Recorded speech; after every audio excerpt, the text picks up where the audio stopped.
राहुरी तालुक्यातील गुहा गावात सोमनाथ कुलकर्णी गुरुजी यांच्या संकल्पनेतून आयोजित करण्यात आलेल्या विविध धार्मिक व सामाजिक उपक्रमांची सांगता गावधोंडा या आगळ्या-वेगळ्या परंपरेनं उत्साहात पार पडली।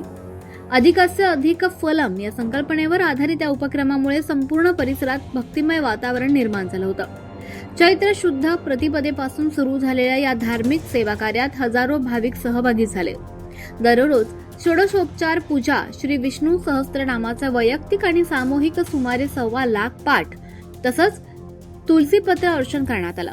गुहा येथे 18 ते 20 मे दरम्यान त्रिदिनात्मक 11 कुंडी श्री विष्णू याग वैभवशाली वातावरणात संपन्न झाला।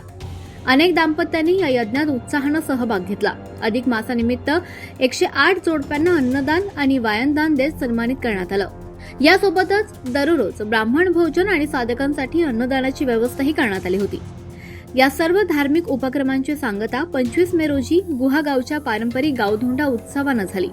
यावेळी संकेत शास्त्री यांचे काल्याचे कीर्तन, दहीहंडी आणि काला उत्सव रंगला।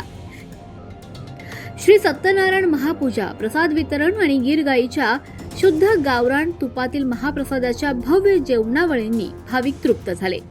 या उपक्रमाचे विशेष म्हणजे अधिक मासात सामान्यतः ब्राह्मणांना दान दिलं जातं, मात्र येथे ब्राह्मणांकडूनच समाजासाठी स्वखर्चातून करण्यात आलेले हे निस्वार्थ दान जिल्हाभर चर्चेचा विषय ठरतंय।